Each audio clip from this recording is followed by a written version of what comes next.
ਜੀ ਆਇਆਂ ਨੂੰ ਤੇ ਪਿਆਰ ਭਰੀ ਸਤਿ ਸ੍ਰੀ ਅਕਾਲ ਸਾਰੇ ਸਰੋਤਿਆਂ ਨੂੰ ਆਪਣੇ channel migrate properties and travel 'ਤੇ। ਅੱਜ ਆਪਾਂ ਤੁਹਾਨੂੰ ਸਿੱਖ ਇਤਿਹਾਸ ਦੇ ਵਿੱਚ ਉਸ ਮਹਾਨ ਮਹਾਂਪੁਰਸ਼ ਦੇ ਇਤਿਹਾਸ ਬਾਰੇ ਦੱਸਾਂਗੇ, ਜੀਵਨ 'ਤੇ ਚਾਨਣਾ ਪਾਵਾਂਗੇ, ਜਿਨ੍ਹਾਂ ਦਾ ਇਤਿਹਾਸ ਜਾਣ ਕੇ ਤੁਹਾਨੂੰ ਸਾਰਿਆਂ ਨੂੰ ਹੀ ਬਹੁਤ ਮਾਣ ਮਹਿਸੂਸ ਹੋਏਗਾ।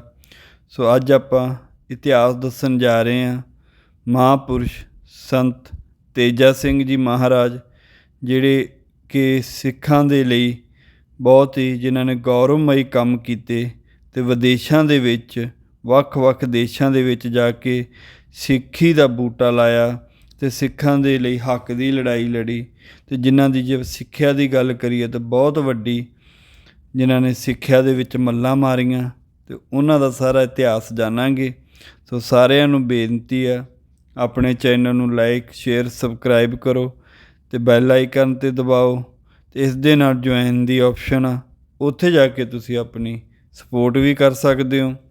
ਸੋ ਅੱਜ ਆਪਾਂ ਤੁਹਾਨੂੰ ਇਤਿਹਾਸ ਦੱਸਾਂਗੇ ਸੰਤ ਤੇਜਾ ਸਿੰਘ ਜੀ ਦਾ, ਜਿਹੜੇ ਕਿ ਸਿੱਖ ਧਰਮ ਦੇ ਵਿੱਚ ਬਹੁਤ ਹੀ ਐਜੂਕੇਟ ਆਪਾਂ ਕਹਿ ਸਕਦੇ ਹਾਂ, ਜਾਂ ਜਿਹਨਾਂ ਆਪਾਂ first ambassador of the Sikhism to the western world, ਜਿਹੜੇ ਵਿਦੇਸ਼ਾਂ ਦੇ ਵਿੱਚ ਪਹਿਲੇ ਸਿੱਖ ਰਾਜਦੂਤ ਦੇ ਵਜੋਂ ਵੀ ਜਾਣੇ ਜਾਂਦੇ ਨੇ। ਅਤੇ ਜੇ ਆਪਾਂ ਉਹਨਾਂ ਦੀ ਬਰੀਫ ਦੇ ਵਿੱਚ ਤੁਹਾਨੂੰ ਦੱਸਣਾ ਹੋਵੇ ਸਟਾਰਟਿੰਗ 'ਚ, ਤਾਂ ਉਹਨਾਂ ਦਾ ਇਤਿਹਾਸ ਜਿਹੜਾ ਹੈ ਬਹੁਤ ਗੌਰਵਮਈ ਆ। ਸੰਤ ਤੇਜਾ ਸਿੰਘ ਜੀ ਉਹ ਮਹਾਂਪੁਰਸ਼ ਸੀ ਜਿਹੜੇ 23 ਸਾਲ ਦੀ ਉਮਰ ਦੇ ਵਿੱਚ ਹੀ ਖਾਲਸਾ ਕਾਲਜ ਅੰਮ੍ਰਿਤਸਰ ਤੋਂ MA ਗੋਲਡ ਮੈਡਲਿਸਟ ਦੀ ਡਿਗਰੀ ਪ੍ਰਾਪਤ ਕੀਤੀ। 25 ਸਾਲ ਦੀ ਉਮਰ ਵਿੱਚ ਸਿਵਲ ਸਰਵਿਸ ਦੀ ਪ੍ਰੀਖਿਆ ਪਾਸ ਕੀਤੀ। 28 ਸਾਲ ਦੀ ਉਮਰ ਵਿੱਚ ਖਾਲਸਾ ਕਾਲਜ ਦੇ ਪਹਿਲੇ ਪ੍ਰਿੰਸੀਪਲ ਬਣੇ। 29 ਸਾਲ ਦੀ ਉਮਰ ਵਿੱਚ ਕੈਂਬਰਿਜ ਯੂਨੀਵਰਸਿਟੀ ਵਿੱਚ ਪਹਿਲੇ ਦਸਤਾਰਧਾਰੀ ਸਿੱਖ ਵਿਦਿਆਰਥੀ ਸਨ। 34 ਸਾਲ ਦੀ ਉਮਰ ਵਿੱਚ ਪਹਿਲੇ ਸਿੱਖ ਸਨ ਜਿਨ੍ਹਾਂ ਨੇ ਹਾਰਵਰਡ ਯੂਨੀਵਰਸਿਟੀ ਅਮਰੀਕਾ ਤੋਂ ਗ੍ਰੈਜੂਏਸ਼ਨ ਦੀ ਡਿਗਰੀ ਹਾਸਲ ਕੀਤੀ।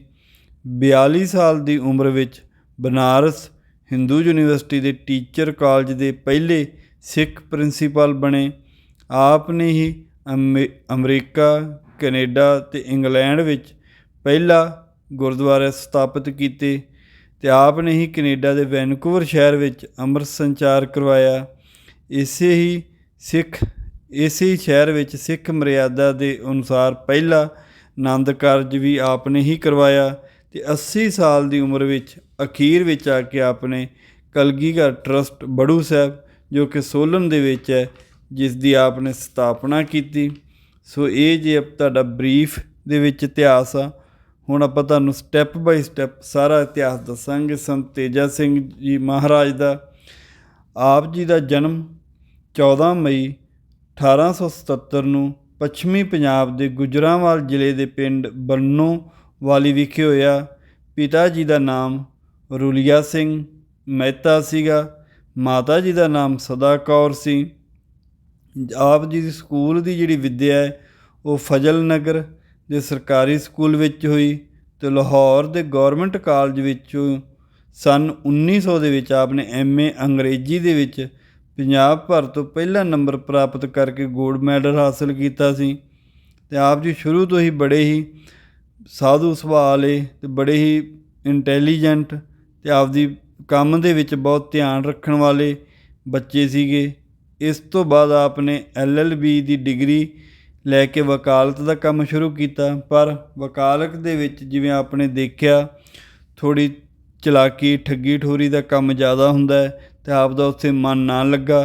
ਅਤੇ ਫਿਰ ਆਪ ਨੇ ਭੀਰਾ ਨਗਰ ਦੇ ਐਗਲੋ ਸੰਸਕ੍ਰਿਤ ਹਾਈ ਸਕੂਲ ਵਿੱਚ ਪ੍ਰਿੰਸੀਪਲ ਦਾ ਅਹੁਦਾ ਸੰਭਾਲਿਆ। ਅਤੇ ਇਸ ਤੋਂ ਕੁਝ ਸਮਾਂ ਬਾਅਦ ਆਪ ਨੇ 1902 ਦੇ ਵਿੱਚ ਆਪ ਨੇ ਸਾਲਟਲ ਵਿਭਾਗ ਦਾ ਟੈਸਟ ਪਾਸ ਕਰਕੇ ਇੱਕ ਉੱਚ ਅਧਿਕਾਰੀ ਦਾ ਅਹੁਦਾ ਸੰਭਾਲਿਆ। ਅਤੇ ਇਸ ਤੋਂ ਬਾਅਦ ਆਪ ਦੀ ਡਿਊਟੀ ਲੱਗੀ ਜਿਹੜੇ ਲੂਣ ਚੋਰੀ ਕਰਦੇ ਸਨ ਉਹਨਾਂ ਨੂੰ ਸਜ਼ਾ ਦਿਵਾਉਣ ਦੀ ਸਰਕਾਰੀ ਤੌਰ 'ਤੇ। ਅਤੇ ਆਪ ਨੂੰ ਇਸ ਕੰਮ ਦੇ ਵਿੱਚ ਵੀ ਆਪ ਦਾ ਮਨ ਬਹੁਤਾ ਖੁਸ਼ ਨਹੀਂ ਸੀਗਾ ਕਿ ਆਪ ਨੂੰ ਲੋਕਾਂ ਨੂੰ ਸਜ਼ਾ ਦਿਵਾਉਣੀ ਪੈਂਦੀ ਸੀ। ਅਤੇ ਆਪ ਨੇ ਇੱਥੋਂ ਵੀ ਬਾਅਦ 'ਚ ਅਸਤੀਫਾ ਦੇ ਕੇ 1904 ਦੇ ਵਿੱਚ ਫਿਰ ਆਪ ਨੇ ਖਾਲਸਾ ਕਾਲਜ ਅੰਮ੍ਰਿਤਸਰ ਦੇ ਵਾਈਸ ਪ੍ਰਿੰਸੀਪਲ ਬਣੇ ਅਤੇ ਬਾਅਦ ਦੇ ਵਿੱਚ ਹੀ ਫਿਰ ਆਪ ਨੇ ਮੁੱਖ ਪ੍ਰਿੰਸੀਪਲ ਬਣ ਕੇ ਨਿਯੁਕਤੀ ਆਪ ਦੀ ਹੋ ਗਈ ਖਾਲਸਾ ਕਾਲਜ ਅੰਮ੍ਰਿਤਸਰ ਵਿਖੇ।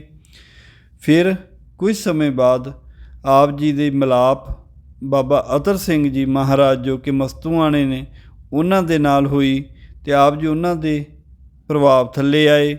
ਪਰ ਉਸ ਸਮੇਂ ਤੋਂ ਮਿਲਣ ਤੋਂ ਪਹਿਲਾਂ ਆਪ ਜੀ ਜਿਹੜੇ ਪੱਛਮੀ ਕਲਚਰ ਤੋਂ ਬਹੁਤੇ ਖੁਸ਼ ਨਹੀਂ ਸੀ। ਪਰ ਜਿਵੇਂ ਹੀ ਆਪ ਬਾਬਾ ਅਤਰ ਸਿੰਘ ਮਹਾਰਾਜ ਦੀ ਸੰਗਤ ਦੇ ਵਿੱਚ ਆਏ, ਗੁਰਬਾਣੀ ਦਾ ਐਸਾ ਪ੍ਰਭਾਵ ਆਪ 'ਤੇ ਪਿਆ, ਮਹਾਂਪੁਰਸ਼ਾਂ ਦਾ ਐਸਾ ਪ੍ਰਭਾਵ ਪਿਆ ਅਤੇ ਆਪ ਦਾ ਪੂਰਾ ਹੀ ਜੀਵਨ ਬਦਲ ਗਿਆ। ਅਤੇ ਇਸ ਤਰ੍ਹਾਂ ਆਪ ਨੇ ਜੋ ਅੰਮ੍ਰਿਤ ਛਕਣ ਉਪਰੰਤ ਆਪ ਦਾ ਜਿਹੜਾ ਪਹਿਲਾ ਨਾਮ ਸੀ ਉਹ ਨਿਰੰਜਨ ਸਿੰਘ ਸੀ ਅਤੇ ਬਾਅਦ ਦੇ ਵਿੱਚ ਅੰਮ੍ਰਿਤ ਛਕਣ ਤੋਂ ਬਾਅਦ ਆਪ ਦਾ ਨਾਮ ਤੇਜਾ ਸਿੰਘ ਰੱਖਿਆ ਗਿਆ। ਅਤੇ ਮਹਾਂਪੁਰਸ਼ ਸੰਤ ਬਾਬਾ ਅਤਰ ਸਿੰਘ ਨੇ 1906 ਦੇ ਵਿੱਚ ਆਪ ਜੀ ਦੇ ਨਾਲ 4 ਹੋਰ ਨੌਜਵਾਨਾਂ ਨੂੰ ਉੱਚ ਵਿੱਦਿਆ ਦੇ ਲਈ ਵਿਦੇਸ਼ ਭੇਜਿਆ। ਫਿਰ ਆਪ ਨੇ ਇੰਗਲੈਂਡ ਜਾ ਕੇ ਆਪ ਨੇ ਦਾਖਲਾ ਲਿਆ, ਪਰ ਪੜ੍ਹਾਈ ਵਿੱਚ ਛੱਡ ਕੇ teacher college Columbia university America ਵਿੱਚ ਪਹੁੰਚ ਗਏ। ਇੱਥੋਂ ਆਪ ਨੇ ਫਿਰ ਹਾਰਵਰਡ ਯੂਨੀਵਰਸਿਟੀ ਵਿੱਚ ਬਦਲੀ ਕਰਵਾ ਲਈ। 1914 ਦੇ ਵਿੱਚ ਪੜ੍ਹਾਈ ਪੂਰੀ ਕਰਕੇ ਆਪ ਨੇ ਅਮਰੀਕਾ, ਕੈਨੇਡਾ ਅਤੇ ਕਈ ਹੋਰ ਦੇਸ਼ਾਂ ਦੇ ਵਿੱਚ ਜਾ ਕੇ ਸਿੱਖ ਧਰਮ ਬਾਰੇ ਲੈਕਚਰ ਦਿੱਤਾ, ਸਿੱਖ ਧਰਮ ਦਾ ਪ੍ਰਚਾਰ ਕੀਤਾ। ਇਸ ਤੋਂ ਬਾਅਦ ਆਪ ਨੇ ਕੈਂਬਰਿਜ ਅਤੇ ਹਾਰਵਰਡ ਯੂਨੀਵਰਸਿਟੀ ਵਿੱਚ ਪੜ੍ਹਦਿਆਂ ਸਮੇਂ ਸਿੱਖਾਂ ਨੂੰ ਪਗੜੀ ਬੰਨ੍ਹਣ ਦਾ ਅਧਿਕਾਰ ਦਿਵਾਇਆ ਅਤੇ ਆਪ ਹੀ ਪਹਿਲੇ ਦਸਤਾਰਧਾਰੀ ਸਿੱਖ ਸੀਗੇ ਹਾਰਵਰਡ ਯੂਨੀਵਰਸਿਟੀ ਦੇ। ਅਤੇ ਇਸੇ ਦੇ ਨਾਲ ਹੀ ਆਪ ਨੇ ਸਿੱਖਾਂ ਬੱਚਿਆਂ ਨੂੰ ਪਗੜੀ ਬੰਨ੍ਹਣ ਦਾ ਅਧਿਕਾਰ ਦਿਵਾ ਕੇ ਬਹੁਤ ਵੱਡਾ ਉਪਰਾਲਾ ਕੀਤਾ। ਅੱਗੇ ਚੱਲ ਕੇ ਆਪ ਨੇ ਹੀ ਇਹਨਾਂ ਯੂਨੀਵਰਸਿਟੀ ਵਿੱਚ ਪਹਿਲੇ ਦਸਤਾਰਧਾਰੀ ਸਿੱਖ ਵੀ ਬਣੇ। ਅਤੇ ਸੰਤ ਤੇਜਾ ਸਿੰਘ ਜੀ ਮਹਾਰਾਜ ਪੱਛਮੀ ਵਿਸ਼ਵ ਦੇ ਵਿੱਚ ਪਹਿਲੇ ਸਿੱਖ ਰਾਜਦੂਤ ਵਜੋਂ ਵੀ ਜਾਣੇ ਜਾਂਦੇ ਹਨ। ਇਹ ਉਹ ਰਾਜਦੂਤ ਵਜੋਂ ਜਾਣੇ ਜਾਂਦੇ ਹਨ ਜਿਨ੍ਹਾਂ ਨੇ ਵਿਦੇਸ਼ਾਂ ਦੇ ਵਿੱਚ ਕੈਨੇਡਾ, ਅਮਰੀਕਾ, ਇੰਗਲੈਂਡ ਦੇ ਵਿੱਚ ਬਹੁਤ ਵੱਡੇ ਵੱਡੇ ਕੰਮ ਸਿੱਖਾਂ ਦੇ ਲਈ ਕਰਵਾਏ। ਅੱਗੇ ਚੱਲ ਕੇ ਆਪ ਨੇ 250 ਏਕੜ ਦੀ ਜ਼ਮੀਨ ਲੈ ਕੇ ਯੂਨੀਵਰਸਿਟੀ ਬਣਾਈ। ਜਦੋਂ ਕੈਨੇਡਾ ਦੇ ਵਿੱਚ ਵੀ ਜਦੋਂ ਬ੍ਰਿਟਿਸ਼ ਰਾਜ ਸੀ ਤਾਂ ਉੱਥੋਂ ਦੀ ਸਰਕਾਰਾਂ ਪੰਜਾਬੀਆਂ ਨੂੰ ਉੱਥੇ ਭੇਜ ਰਹੀਆਂ ਸਨ ਜਿੱਥੇ ਬਿਮਾਰੀ ਵਗੈਰਾ ਜ਼ਿਆਦਾ ਸੀ। ਅਤੇ ਆਪ ਜੀ ਨੇ ਸਿੱਖਾਂ ਦੇ ਲਈ ਸੁਸਾਇਟੀਆਂ ਬਣਾ ਕੇ, ਕਮੇਟੀਆਂ ਬਣਾ ਕੇ ਪੰਜਾਬੀਆਂ ਦੇ ਲਈ, ਸਿੱਖਾਂ ਦੇ ਲਈ ਰਾਈਟ ਦਿਵਾਇਆ ਅਤੇ ਉੱਥੇ ਰਹਿਣ ਦੀ ਅਧਿਕਾਰ ਦਿਵਾਏ। ਅਤੇ ਅੱਗੇ ਚੱਲ ਕੇ ਆਪ ਜੀ ਹੀ ਪਹਿਲਾ ਅੰਮ੍ਰਿਤ ਸੰਚਾਰ ਵੈਨਕੂਵਰ ਦੀ ਧਰਤੀ 'ਤੇ ਕਰਵਾਇਆ। ਇਸ ਤੋਂ ਬਾਅਦ ਸਿਆਟਲ, ਪੋਲੈਂਡ, ਕੈਲੀਫੋਰਨੀਆ ਦੇ ਵਿੱਚ ਵੀ ਆਪ ਨੇ ਅੰਮ੍ਰਿਤ ਸੰਚਾਰ ਦੀ ਜਿਹੜੀ ਮੁਹਿੰਮ ਸ਼ੁਰੂ ਰੱਖੀ। ਅਤੇ ਫਿਰ ਅੱਗੇ ਚੱਲ ਕੇ ਆਪ ਜੀ ਨੇ ਸੰਤ ਵਿਕਾਸਾ ਸਿੰਘ ਅਤੇ ਬਾਬਾ ਜਵਾਲਾ ਸਿੰਘ ਜੀ ਨਾਲ ਮਿਲ ਕੇ ਅਮਰੀਕਾ ਦੇ ਵਿੱਚ ਪਹਿਲਾ ਗੁਰਦੁਆਰਾ ਸਥਾਪਿਤ ਕੀਤਾ। ਇੰਗਲੈਂਡ ਦੇ ਵਿੱਚ ਵੀ ਪਹਿਲਾ ਗੁਰਦੁਆਰਾ ਸ਼ੈਫਰਡ ਬੁਸ਼ ਲੰਡਨ ਵਿੱਚ ਸਥਾਪਿਤ ਕੀਤਾ। ਅੱਗੇ ਚੱਲ ਕੇ ਆਪ ਨੇ ਫਿਰ ਵਾਪਸ ਸੰਤ ਅਤਰ ਸਿੰਘ ਮਸਤੂਆਣੇ ਮਹਾਂਪੁਰਸ਼ਾਂ ਦੇ ਕੋਲ ਫਿਰ ਆਪ ਵਾਪਸ ਆ ਗਏ। ਫਿਰ ਇੱਥੇ ਆ ਕੇ ਆਪ ਨੇ ਮਹਾਂਪੁਰਸ਼ਾਂ ਦੀ ਸੇਵਾ ਕਰਦੇ ਰਹੇ। ਅੱਗੇ ਚੱਲ ਕੇ ਫਿਰ ਬਾਬਾ ਜੀ ਦੀ ਇੱਛਾ ਦੇ ਅਨੁਸਾਰ ਮਹਾਂਪੁਰਸ਼ ਸੰਤ ਬਾਬਾ ਅਤਰ ਸਿੰਘ ਜੀ ਦੀ ਜੋ ਇੱਛਾ ਸੀਗੀ ਉਹਨਾਂ ਦੇ ਅਨੁਸਾਰ ਆਪ ਨੇ ਕਲਗੀਧਰ ਟਰੱਸਟ ਬੜੂ ਸਾਹਿਬ ਦੀ ਸਥਾਪਨਾ ਕੀਤੀ ਜੋ ਕਿ ਹਿਮਾਚਲ ਪ੍ਰਦੇਸ਼ ਸੋਲਨ ਦੇ ਵਿੱਚ ਹੈ। ਫਿਰ ਆਪ ਨੇ ਇਸ ਦੇ ਅੱਗੇ ਅਧੀਨ 126 ਦੇ ਕਰੀਬ ਜੇ ਆਪਾਂ ਅੱਜ ਦੀ ਗੱਲ ਕਰੀਏ 126 ਦੇ ਕਰੀਬ ਅਕਾਲ ਅਕੈਡਮੀਆਂ ਹਨ, 2 ਯੂਨੀਵਰਸਿਟੀਆਂ, 4 ਡਿਸਪੈਂਸਰੀਆਂ, ਨਸ਼ਾ ਛੁਡਾਊ ਕੇਂਦਰ, ਹੋਰ ਕਈ ਐਸੀਆਂ ਸੰਸਥਾਵਾਂ ਹਨ ਜੋ ਭਲਾਈ ਦਾ ਅਤੇ ਜਿਹੜੇ ਲੋੜਵੰਦ ਬੱਚਿਆਂ ਨੂੰ ਉਹਨਾਂ ਨੂੰ ਪੜ੍ਹਾਉਣ ਦਾ ਜਾਂ ਹੋਰ ਵੀ ਕਈ ਤਰ੍ਹਾਂ ਦੀਆਂ ਜਿਹੜੀ ਹੈਲਪ ਦੀਆਂ ਸੰਸਥਾਵਾਂ ਚਲਾ ਰਹੀਆਂ ਹਨ। 1920 ਦੇ ਵਿੱਚ ਫਿਰ ਆਪ ਬਨਾਰਸ ਹਿੰਦੂ ਯੂਨੀਵਰਸਿਟੀ ਦੇ ਟੀਚਰ ਕਾਲਜ ਦੇ ਪਹਿਲੇ ਸਿੱਖ ਪ੍ਰਿੰਸੀਪਲ ਨਿਯੁਕਤ ਹੋਏ ਅਤੇ 1 ਸਾਲ ਬਾਅਦ ਹੀ ਆਪ ਨੇ ਮਸਤੂਆਣਾ ਸਾਹਿਬ ਆ ਕੇ ਅਕਾਲ ਡਿਗਰੀ ਕਾਲਜ ਦੀ ਸਥਾਪਨਾ ਕੀਤੀ ਅਤੇ ਪਹਿਲੇ ਪ੍ਰਿੰਸੀਪਲ ਵੀ ਬਣੇ। ਮਹਾਂਪੁਰਸ਼ ਸੰਤ ਅਤਰ ਸਿੰਘ ਜੀ ਦੇ ਜੀਵਨ ਉੱਪਰ ਆਪ ਨੇ ਇੱਕ ਕਿਤਾਬ ਵੀ ਲਿਖੀ ਜਿਸ ਕਿਤਾਬ ਦਾ ਨਾਮ ਜੀਵਨ ਗਾਥਾ ਗੁਰਮੁਖ ਪਿਆਰੇ ਸੰਤ ਅਤਰ ਸਿੰਘ ਜੀ ਮਹਾਰਾਜ ਸੀ। ਇਹ ਕਿਤਾਬ ਆਪ ਜੀ ਦੇ ਅਕਾਲ ਚਲਾਣੇ ਤੋਂ ਬਾਅਦ 1970 ਦੇ ਵਿੱਚ ਭਾਸ਼ਾ ਵਿਭਾਗ ਦੇ ਵੱਲੋਂ ਪ੍ਰਕਾਸ਼ਿਤ ਕੀਤੀ ਗਈ। ਫਿਰ 2006 ਦੇ ਵਿੱਚ ਖਾਲਸਾ ਦੀਵਾਨ ਸੁਸਾਇਟੀ ਦੇ ਵੱਲੋਂ ਕੈਨੇਡਾ ਦੇ ਵਿੱਚ ਸਿੱਖੀ ਦੀ 100 ਸਾਲਾ ਯਾਦ ਮਨਾਉਂਦੇ ਹੋਏ ਸੰਤ ਤੇਜਾ ਸਿੰਘ ਜੀ ਦੇ ਨਾਮ 'ਤੇ ਇੱਕ ਅਵਾਰਡ ਰੱਖਿਆ ਗਿਆ, first ambassador of the Sikhism to the western world. ਅੱਗੇ ਚੱਲ ਕੇ 2016 ਦੇ ਵਿੱਚ ਸੰਤ ਤੇਜਾ ਸਿੰਘ ਜੀ ਦੇ ਨਾਲ ਸੰਬੰਧਿਤ ਇਹ conference legacy of the Sikh in Canada ਰੱਖੀ ਗਈ। ਅਤੇ ਬਾਅਦ ਦੇ ਵਿੱਚ ਸੰਨ 2021 ਦੇ ਵਿੱਚ ਬ੍ਰਿਟਿਸ਼ ਕੋਲੰਬੀਆ ਸਰਕਾਰ ਨੇ ਇੱਕ ਨੋਟੀਫਿਕੇਸ਼ਨ ਜਾਰੀ ਕੀਤਾ ਅਤੇ ਇਹ 1 ਜੁਲਾਈ 2021 ਨੂੰ ਸੰਤ ਤੇਜਾ ਸਿੰਘ ਦਿਵਸ ਮਨਾਉਣ ਦਾ ਪੱਕੇ ਤੌਰ 'ਤੇ ਐਲਾਨ ਕਰ ਦਿੱਤਾ। ਅਤੇ ਇਹ ਸਿੱਖਾਂ ਦੇ ਵੀ ਲਈ ਅਤੇ ਸਮੁੱਚੇ ਦੇਸ਼ਾਂ ਵਿਦੇਸ਼ਾਂ ਵਿੱਚ ਵਸਦੇ ਪੰਜਾਬੀਆਂ ਲਈ, ਸਿੱਖਾਂ ਲਈ ਬਹੁਤ ਹੀ ਮਾਣ ਵਾਲੀ ਗੱਲ ਹੈ।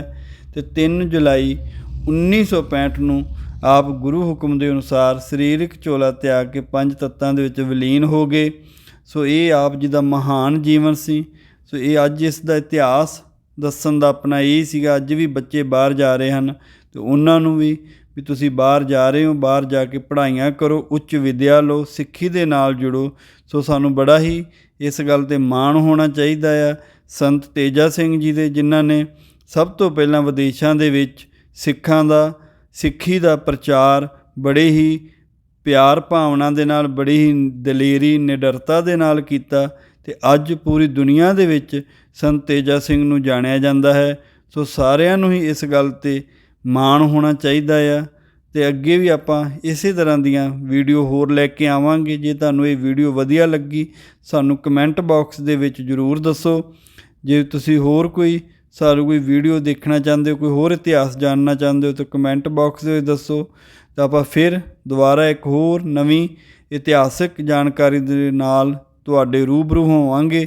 ਜਦ ਤੱਕ ਲਈ ਸਾਨੂੰ ਆਗਿਆ ਦਿਓ। ਸਭ ਦਾ ਧੰਨਵਾਦ।